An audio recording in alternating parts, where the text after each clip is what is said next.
I say what I see. And now I will do that completely on steroids. Here we go.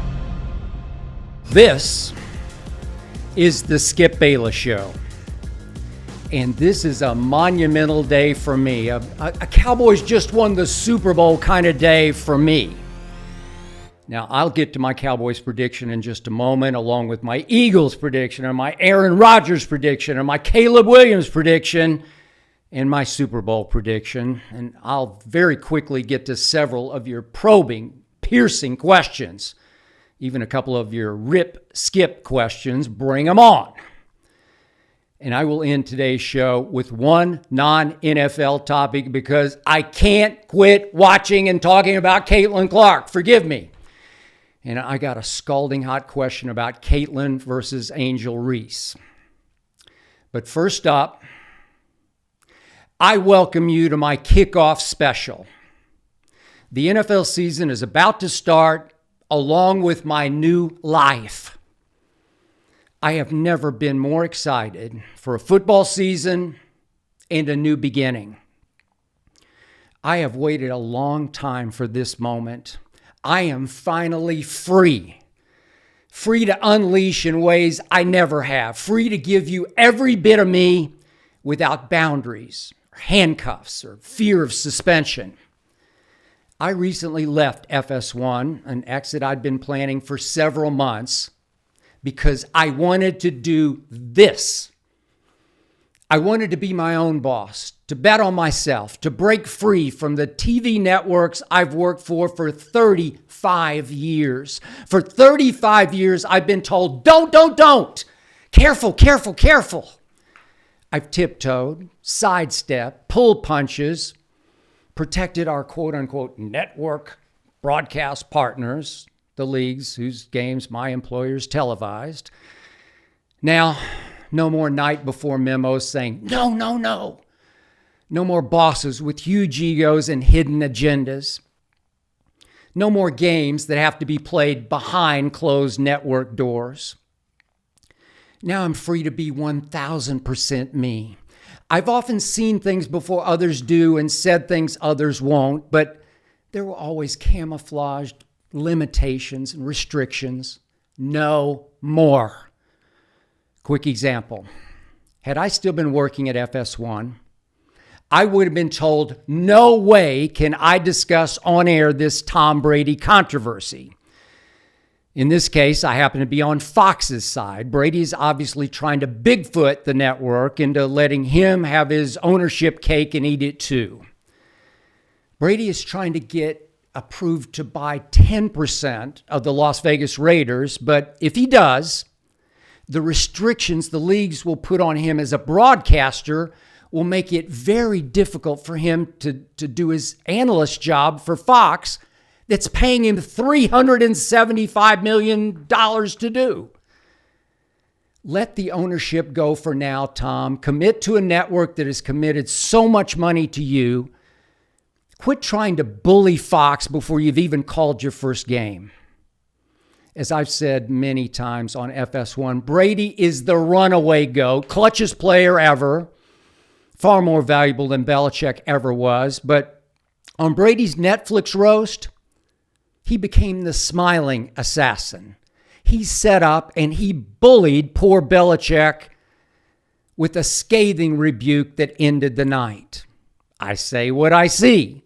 And now I will do that completely on steroids. If Brady goes plain vanilla as an analyst, oh shucks, gee whiz. If Brady refuses to criticize a quarterback who obviously deserves it, I will say he's turning into the Daniel Jones of commentators. Now I can be your conscience without my conscience eating at me. Now I'm free to write the books I've always wanted to write, including one about the wild ride I just had through 20 years of doing daily national TV shows. Now I'm free to shop a controversial screenplay I've written that a network employer would not love, trust me. Now I'm free to develop all sorts of other digital shows you will hear about in the very near future. I had memorable runs at ESPN and at Fox, but now I have a great new team around me.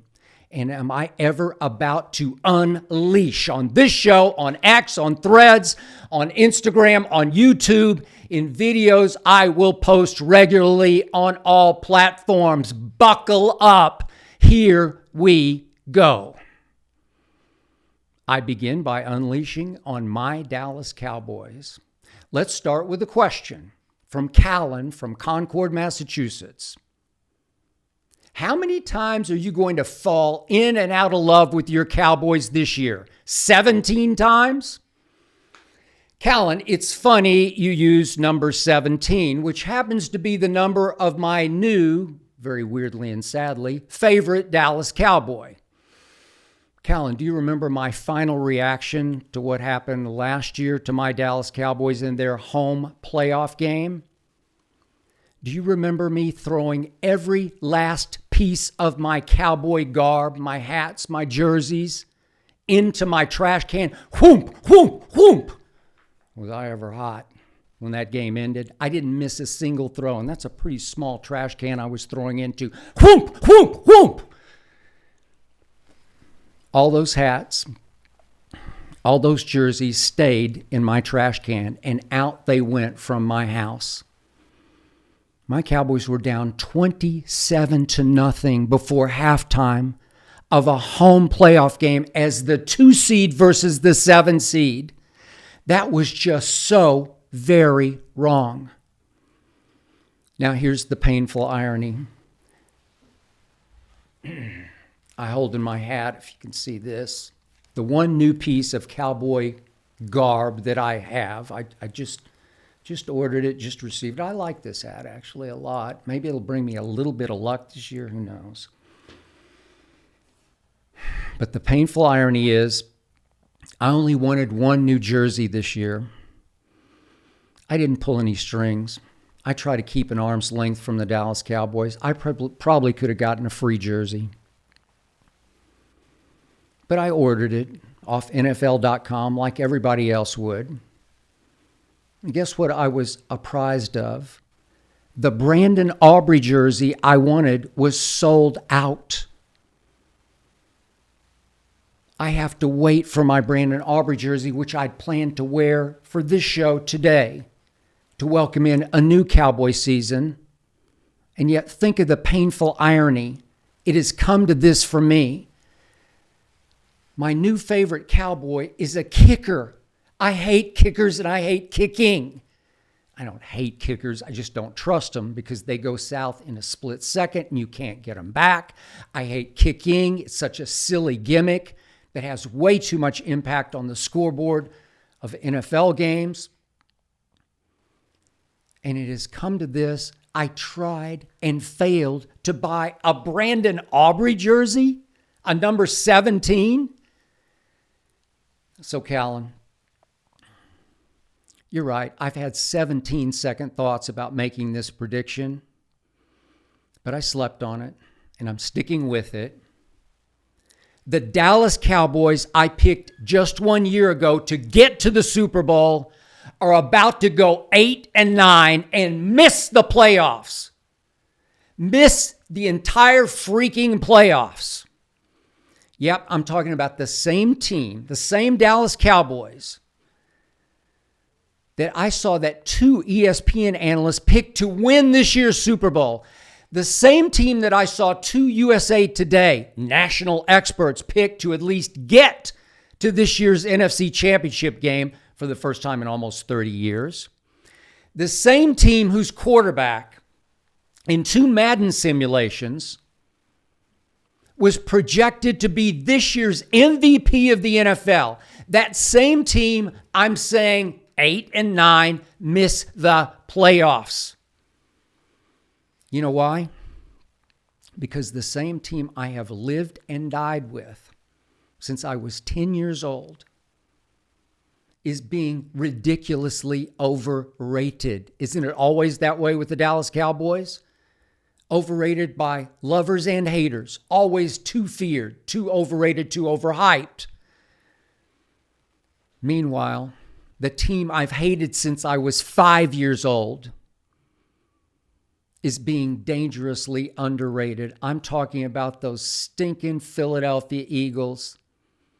The Eagles obviously won free agency. I think they won the draft. While my Cowboys spent the least money of any team in all of free agency. I despised my Cowboy draft the day or two after. I'm starting to warm up to it. It's starting to grow on me just a little bit. I'll get to that in a moment. But have we all forgotten how Jerry Jones was all in on fixing what I believe was the single worst home playoff loss in NFL history, the single most humiliating, most embarrassing under the circumstances playoff loss at home for any team in NFL history was what happened to my Cowboys. I dare you to tell me I'm wrong about that. Find me a worse one than that. We were down 48-16 early in the fourth quarter at home against the youngest team in the playoffs. Did all-in Jerry fire his coach? No, I'm still stuck with Mike McQuandary, as I call Mike McCarthy. Did Jerry dramatically upgrade this roster? No. We lost far more than we added, and that includes now last year's revelation, Deron Bland, injured, gone. Really? Look, if my team had lost, let's say, at San Francisco in the NFC Championship game on a walk-off field goal, I'd be fine. Let's run it back. Let's stand pat. Let's see what we got. But we got a little worse. While the Philadelphia freaking Eagles got way, way, way better. And I remind you, they came off a Super Bowl last year and started 10-1. I've said this before and I'm going to say it again. I think it's time for Jerry to step aside in favor of his Kamala, his son Stephen Jones. It's time, Jerry. You know it and I know it. Jerry, you've given me only one baller, and I did handsprings the night that CeeDee Lamb from the school that I grew up loving and rooting for, the University of Oklahoma, fell all the way down into your lap, Jerry. I got one baller, CeeDee Lamb, and finally, took forever. Finally, you got him signed. As inevitably you would. You should have done it way sooner. And of course, CeeDee Lamb missed all of training camp, and now he won't be quite ready for game one, which just happens to be at Cleveland against the best defense in the National Football League, Myles Garrett's defense, the reigning defensive player of the year. Would you believe that 5 of our first 7 games are against playoff teams from last year? That scares me. Would you believe that Micah Parsons is now being touted once again, here we go again, as this year's Defensive Player of the Year? I've heard it for 2 straight years. This will be the 3rd. Micah, Defensive Player of the Year. Stop it. Myles Garrett is in another league from Micah Parsons. You want to talk about overhyped and overrated? Micah always gets off to a fast start, and then he fades and fades and fades into oblivion down the stretch. Against Green Bay, home playoff game, Micah Parsons, that everybody's picking to be this year's Defensive Player of the Year, had his worst combined stats of his entire Cowboy career. Overrated. Okay, so I'll be that bad guy from the movie Taken. Good luck. Liam Neeson is not going to save this year's Dallas Cowboys. Do you remember what CeeDee's mom posted after that playoff nightmare? Dak isn't it. He's not it. I've been saying this. Tell me I'm wrong. I don't care that he was second last year in MVP, and I don't know how he was, because do you remember Dak at Arizona? Do you remember him in that 42-10 thing at San Francisco on a Sunday night? Do you remember him at Buffalo? Do you remember him in the first half against Green Bay in the home playoff loss? Do you remember Dak Prescott in his last 3 playoff losses. He has been a nightmare and a nightmare and another nightmare. This is America's team. These are the Dallas Cowboys of Don Meredith, Roger Staubach, Troy Aikman. Come on, Jerry. Truly, Jerry's only done one good thing, and it's what he hasn't done. At least he didn't give Dak some big 5-year extension for the most quarterback money in the history of pro football. In fact, it got so bad in the offseason, I started to think, is it possible that sneaky old Jerry is sabotaging Dak this year? I mean, come on. We brought back Ezekiel Elliott at age 29 on his last legs, which looked like often no legs in New England last year. He's our bell cow. He's our plow horse running back. Really? Wait, we're going to start 2 rookies in the offensive line to protect Dak Prescott? I saw flashes from Tyler Guyton. I watched him a lot at Oklahoma. But in the preseason, I saw some flashes. He's going to be very good in time. Connor Beebe, I always liked him at Kansas State. I saw some flashes in the preseason. He's going to be pretty good in time. But 2 rookies starting your opener against that defense up in Cleveland? Seriously? Look, I like Jake Ferguson, but he's not Dallas Goedert. I kind of like my defense. It'll be pretty good, but it will not be able to stop the run. And that defense is going to carry this team to the Super Bowl? Are you kidding me? Stop it. I like my kick returner. I like Kevontae Turpin. He can be explosive. He can be electric. And finally, Callan, I love my kicker. It has come to this for my Dallas Cowboys. I love my kicker. I want my 17 jersey. Please, NFL.com. Please make another one and send it to me ASAP. Now on to the Eagles.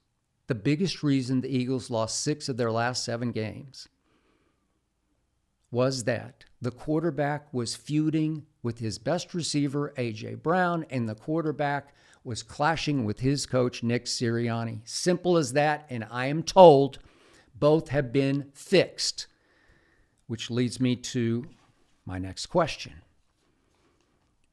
This is from Jacob Marshall. Will Jalen Hurts be MVP? Jacob, I'm going to give that a big YES. I believe that Kellen Moore, once a Cowboy, once the Cowboy coordinator, will change Jalen Hurts' life. He really didn't have a coordinator last year. He's got one now. He's got Saquon at his fingertips. He's got Jahan Dotson as his 3rd receiver. Jalen Hurts will be protected by the best offensive line in the land and all the NFL. And the defense will have its fire relit by Vic Fangio, who's long been a Cowboy killer. And he's got Bryce Huff. He eventually will have Devin White. I love Devin White. He'll definitely have C.J. Gardner-Johnson. Everywhere C.J. Gardner-Johnson goes, winning follows, and he's back in Philadelphia. And all the Eagles did was draft the 2 best corners in the draft, both of them. And they will contribute at corner and sometimes at safety in nickel packages. Good luck. I got the Eagles going 15-2 and running away with the NFC East. Running away with the NFC East. Next question. This is from Tristan Evans. Why does everyone act like Brock Purdy isn't elite? I bet you would rather have him than Dak. Tristan, you are so right. I definitely would take Brock Purdy over Dak Prescott in a heartbeat. And your team definitely will win the NFC West. Next question. This is from Chris Damrow. How bad do you wish Jordan Love was the quarterback of the Cowboys? Chris, I'm starting to call him Michael Jordan Love. That's how good he was over the last 8 games. That's how good he was against my Cowboys. Heck, that's how good he was at San Francisco in the playoff loss. I got the Packers winning that division, holding off the Lions and the Bears to win the North. Next question. This is from Jim Barbuto. What does your gut tell you about 2024 Baker Mayfield? Jim, my gut tells me Baker will make less than half the money that Kirk Cousins will, and he will be twice as valuable as Kirk Cousins will be in Atlanta. I love what Baker did down the stretch last year. I love his leadership. I love his charisma. I love his key play making. I know that Todd Bowles' defense lost some key pieces, but it did not lose Todd Bowles. I got the Bucs winning the South over the Falcons again. Now, NFC Wildcards. I got the Rams, and by the way, Blake Corum will have at least the rookie impact that Puka had last year for the Rams. Other wildcards, I got the Lions, and I got the Chicago Bears. I got a trifecta of North playoff teams. Caleb Williams has it. His it factor manifested itself when he was blessed to sort of fall up into the best team any number 1 overall pick has ever fallen into or up into. Caleb Williams will capitalize on the talent around him. He is the realest of deals. He is a gifted playmaker, never afraid of the biggest moments or the best defenses. Now on to the AFC. On to the next question. This is Samir who asks, why do you hate Mahomes? Are you scared of the potential he has to pass Brady? I've never seen any valid point to why you take other quarterbacks like Burrow over Mahomes. Okay, Samir, you asked for it. You got it. Let's quickly look at Mahomes' Super Bowl performances, shall we? In his first Super Bowl, I remind you, Kansas City down 20-10 late third quarter. Patrick Mahomes threw a horrible interception. Still down 20-10 early fourth quarter. Patrick Mahomes threw an even worse interception. Down 20-10, facing 3rd and 15. Patrick Mahomes basically closed his eyes and heaved up a punt into the flat toward Tyreek. A punt that hung in the air so long that Tyreek basically had to reverse field, come back, wave his arm, and fair catch it. A punt against a defense that my man Richard Sherman said was a totally blown coverage by his, at that time, 49ers. Was Patrick Mahomes ever lucky his opponent in the fourth quarter was Jimmy Garoppolo, who completely unraveled in the fourth quarter? It got ugly for the 49er offense, or Mahomes never would have survived that Super Bowl. Then in the Brady Super Bowl, Patrick and company lost 31-9. Think about this. No touchdowns, 2 interceptions, QBR scale of 0 to 100 of only 42 by Patrick Mahomes, losing to Tom Brady. Third Super Bowl, Jalen Hurts gave Kansas City a second quarter touchdown. And then Kansas City's Kadarius Toney gave Patrick Mahomes a 65-yard punt return in the middle of the fourth quarter that set them up at the 5-yard line. Patrick Mahomes in that third Super Bowl threw for a grand total of 182 yards against a defense that on Christmas Eve, even my guy Dak had torched for 387. 182 to 387 for Super Bowl, the last one, last year's. Okay, Patrick had a QBR of 76 in that game. Not bad. But I remind you, Joe Burrow during the season played the best quarterback game any quarterback played the whole season with a QBR of 90 as he picked that same San Francisco defense to pieces at San Francisco. And Samir, you're telling me I have no valid points? Seriously? But I will give you this. Kansas City will win the West fairly easily. Now, on to the AFC North. I say Lamar's team this year will be better than Joe Burrow's team. So I'm going Ravens just because they added that big stud at running back. Derrick Henry, who lives in Dallas, Texas, wanted to play for the Dallas Cowboys, but they apparently had no interest in Derrick Henry, who will change this year's life for the Baltimore Ravens. Ravens win the North. In the South, hard to pick against CJ's Texans, but the Colts will make them sweat. Now, another question. This is from Chris Bianco. Thoughts on Aaron Rodgers still being an quote-unquote elite quarterback? Also, tell us something you like about him. Well, I'll tell you this. I do love the flair with which Aaron Rodgers wrist flicks fancy passes. I will give you that. But Chris, I got Josh Allen having a better season than Aaron Rodgers. Aaron Rodgers' team is much better than Buffalo's, but Buffalo will have the better quarterback and by far the better coach. I got the Bills winning the East over 41-year-old Aaron Rodgers, who no longer will have the stomach for the punishment that you just have to take at quarterback. Aaron Rodgers has the most pressure on him of any player in the league, by far the most. Aaron at 41 in New York. He and his coach will crumble under said pressure.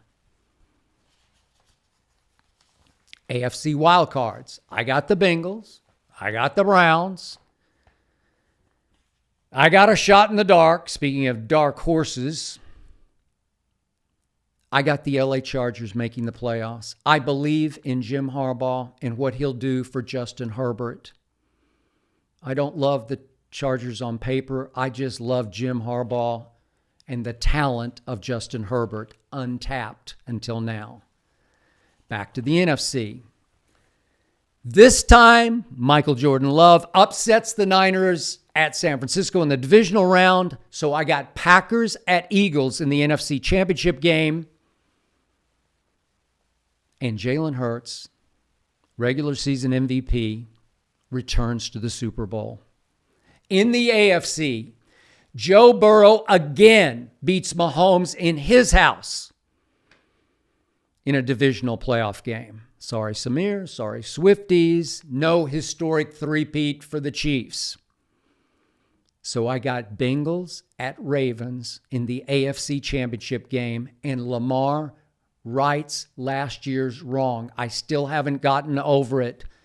Lamar Jackson finally plays in a Super Bowl as I predicted he would last year. I'm going same song, second verse, and this time I will be right because Lamar will finally be very right. But you have no idea how painful this is for me to admit live publicly. I've got the no good, low down, stinking Philadelphia Eagles beating Baltimore in the Super Bowl 30-28. That hurts, as in Jalen hurts, as in Super Bowl MVP. This season will belong to Jalen Hurts. You heard it here first. I hate the Eagles uniforms. They make me nauseous to look at them. I hate the Eagles fans, always have. But I admit I'm green with envy. The Eagles are just that good. Howie Roseman, Executive of the Year, is just that much better than Jerry Jones, my owner and operator. Now, I tack on one PS. You probably know I do believe in jinxes. So maybe deep down, way to the bottom of my psyche, just maybe, I'm trying to jinx the Eagles the way I always jinx my Cowboys. But I don't think so. Not this time. I can't tell you how much I hope I'm wrong about this prediction. I will be rooting like mad for my Dallas Cowboys. But this year, the Eagles are just too stinking good.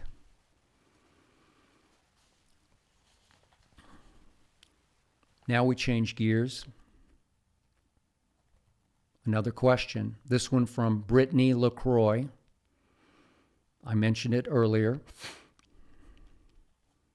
Brittany says, saying Angel Reese is better than Caitlin Clark is saying Rodman was better than Michael Jordan, or Ben Wallace was better than Kobe, or even Andre Drummond was better than LeBron. And I shouldn't have to point out that Angel Reese is actually a poor defender. Brittany, I give it up to you. This is a very smart and very gutsy opinion.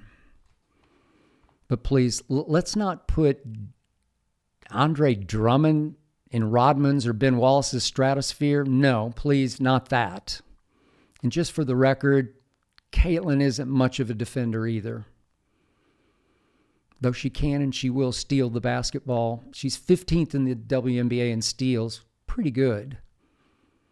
But I will admit it, Brittany, for the first half, maybe even 2/3 of the year,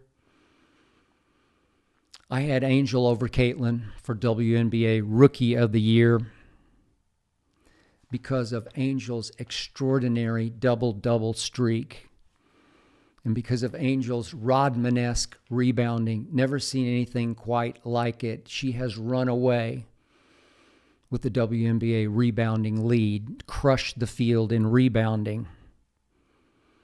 Meanwhile, Caitlin, 2/3 of the way through the year, it was clear she was on an all-time record turnover pace, the likes of which I have never witnessed. It's almost like she was trying to turn the basketball over. And for 2/3 of the year, Caitlin's three-point shooting ranked near the bottom of the league in percentage. Yet, you're right. The truth is,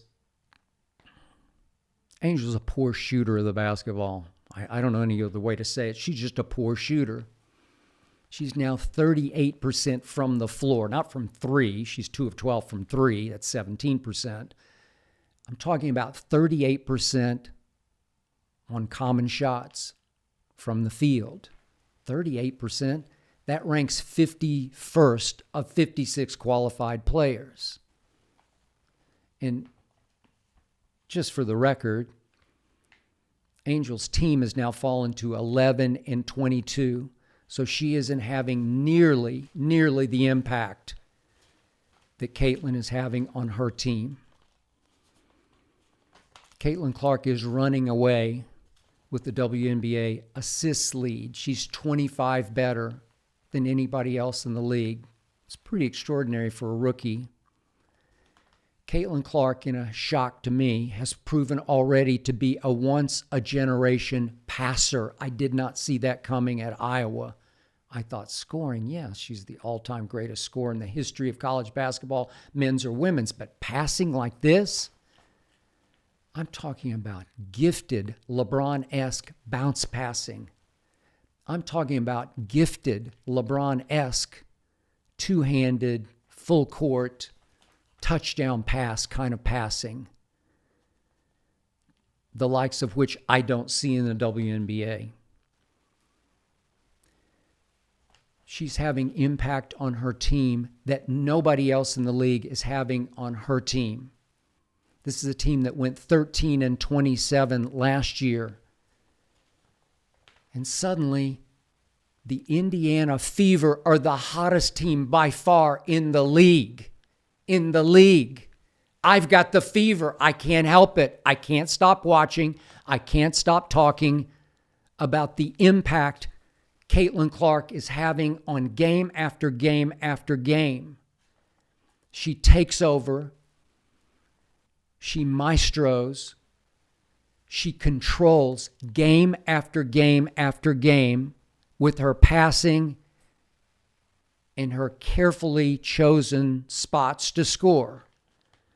I still get frustrated because she won't shoot enough in fourth quarters because she defers to her vets. She's got horrendous pressure on her.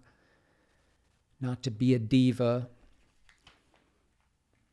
not to look like she's trying to be something more than she should be as a rookie. I appreciate that. But Caitlin, you're really not a rookie anymore. Just shoot it in the fourth quarter. You're that good. You've proven to be that great. Her three-point shooting has heated up, and nobody in the league can flick logo threes as effortlessly as Caitlin can. I'm sorry.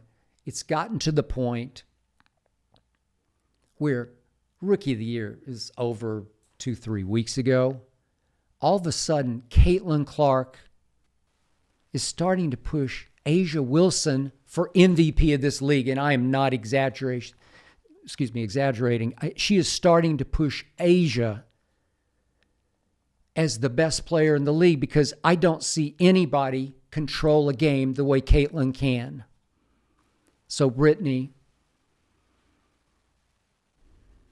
there is much truth in your very fiery words, and I do appreciate them. Finally, this is from Brent DiArcangelo, who asks, if you could restart your career, would you do anything differently? Appreciate that question, Brent. The answer is not one single thing. If you look hard at my career, every big decision I made, every fork in the road I came to, I always chose the more difficult and dangerous fork, and it always worked out. When I was a rising star writer at the Los Angeles Times, I took the job at the Dallas Morning News at age 26 to be their lead columnist and go up against day after day the Dallas and the Texas legend that was Blackie Sherrod. And so many people told me, don't take this job. You will fail miserably. Blackie will run you out of town. When I took the job on a failing show in 2004 called Cold Pizza, everybody told me, don't. It might not last 3 more months. It's such a bad show. It's got no hope, no chance.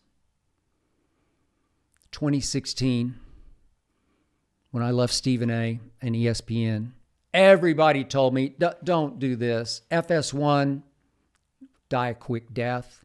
It's not for long. Don't do it. You got no shot. So here I sit, and now I cannot tell you how excited I am to take on this new challenge. Here I go. I'll see you next week.